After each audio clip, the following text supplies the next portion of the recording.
paroles de gloire. Hors des mondes jaillit du volcan des jeunesses, du gouffre sans paroi des derniers firmaments, où les astres, nouveau-nés du feu, par moments,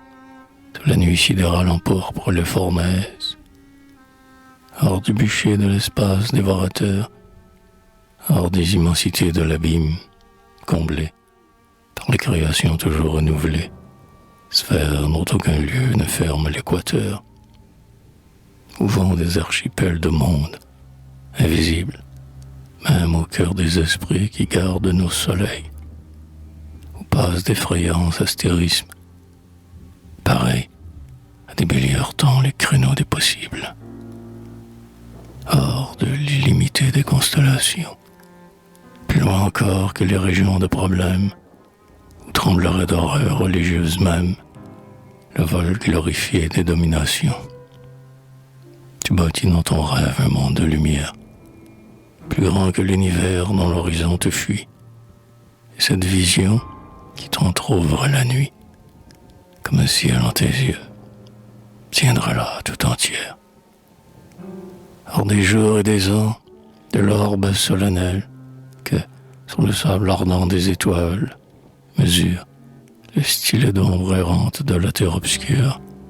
marquant la mort de l'heure au désert d'or du ciel. Hors du cycle inconnu des essences solaires,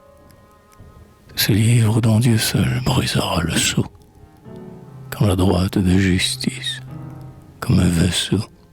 conduira parmi les cendres crépusculaires, hors des temps racontés par les grands astres noirs, par les astres éteints comme des mauvais anges, consumés dans les plis de leurs robes étranges,